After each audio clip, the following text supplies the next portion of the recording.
Hi guys, welcome to another lockdown session from Pro Goalkeeper Performance.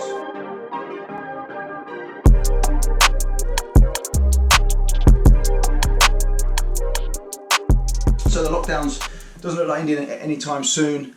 We thought we'd do a drill where we can do it in a very small space and inside. And it's the keepy uppy drill with the hand. Very simple drill. I think we've all been bored during this lockdown and had a football with us and just been throwing it about. We're just going to show you a few different ways to do it, make it a little bit more challenging. First of all, you might not have a football around the house. You could use anything. You could use a tennis ball. If you haven't got that, you've got any football, then a simple piece of tin foil. Now, wrap that up to the size you want, and now you can use that to practice these drills. Next thing we'll talk about is the point of contact. So we could go with just the fingers, or you could isolate it, maybe just 2 fingers, or 3, however you want to do it. Again, makes it a bit more challenging for you. Also, we could go into the whole palm of the hand, or we could make a fist, or we could go to the back of the hand, or the top of the hand. Again, all different things, make it a little bit different for you. Next thing, how do we propel the ball into the air? So we've spoken about the contact points, but if we think of break down the arms, we've got the fingers, the wrist, the elbow and the shoulder. So I'm going to try and just use the fingers to push it into the air. So give the fingers a little bit of a workout.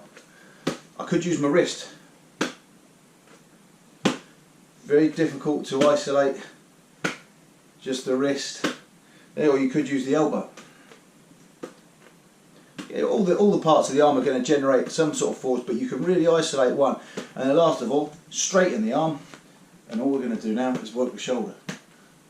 And that can get very sore very quickly. So how can we make it challenging? Very simple way to do that.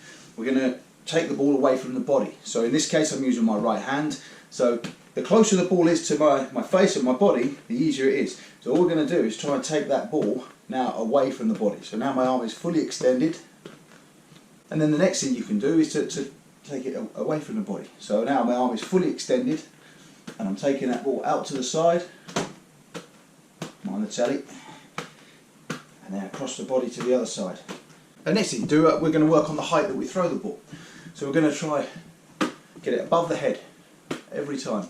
Right, so everything's above the head, mind the ceiling. Next one, it's going to go head height. Everything's going to go head height. I'm only going to use the elbow.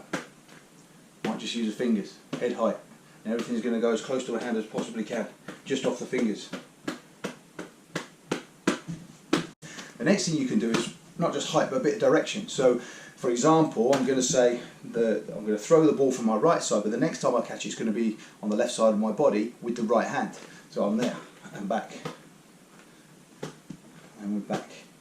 I could say I'm going to throw it as far in front of me as I can, so I can't work my feet, but I've got to go reach, keep control of it, and back it comes out the front. Okay, so we're just trying to hit targets, so we're working on that little bit of control. And then the next stage we introduce both hands. So now I'm going to go across the body, and again, first thing we can do is go right, different heights. So first one is going to be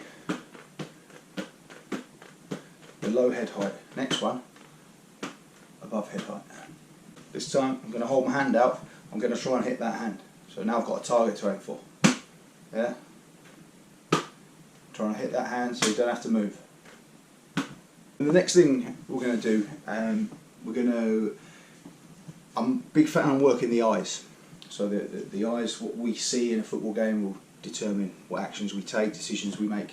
So it's important that we work them, especially at times like this when we haven't got the facilities to train and balls coming at us and our eyes working, the muscles in the eyes functioning. So it's important that we keep those eyes up to speed. So one thing we can do is to train our vision on something. So in this case, what I've done is behind the camera there's a dot on the wall. And what I'm going to try and do is to work the ball across my body and make sure that I can always see that dot with a ball going over the top of it. So you'll see my eyes here going dot, ball, so I'm going over, yeah, over, over. Simple. Next one, I'm going to try and block my vision. So I'm going to try and make that ball come across my vision so I can't see that dot on the wall. So you see my eyes, ball, can I see the dot? No. No. Now I'm going to go under it. Now the next stage for that is that I am now going to only focus on that dot on the wall. So I'm keeping the ball up in my right hand, I'm now looking at that dot. So it's my peripheral vision working, keeping that ball in the air. So the next stage with that is I'm now going to focus on the dot on the wall, and I'm going to move the ball. So say for example, focusing on the dot, ball's out in front of me, I'm going for a relatively straight arm, but now focus on the dot and I'm going to move that ball out to the side. So now it's right in the corner of my vision. And again, you can now start to work on throwing it higher, really concentrating on seeing that ball. And the next progression to that, we're going to keep the ball up in the same place, but now I'm going to focus on different things around the room. So in this case, behind the camera I've got a dot, I've got a door, I've got a lamp, and I've got a mirror.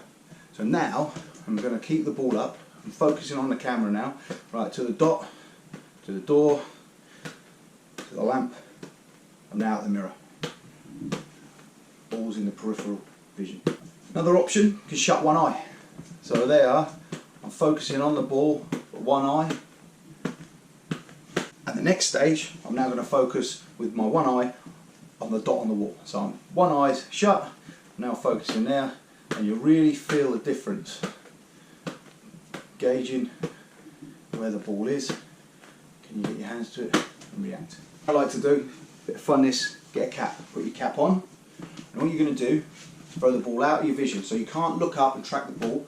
The idea being, get the cap quite low, and the ball's just going to leave your vision, and then as it comes back in, you've got to react. Next thing you can do is shut both eyes. Now make sure that it's safe to do this.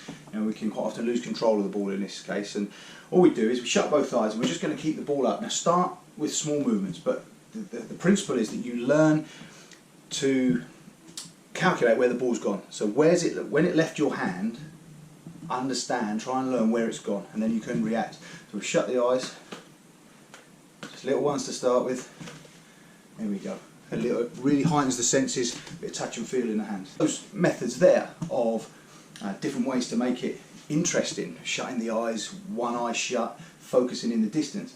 You can then add all the different elements that we spoke about previously. So sequences, you know, moving the ball further away from the body, changing the height that you throw the ball.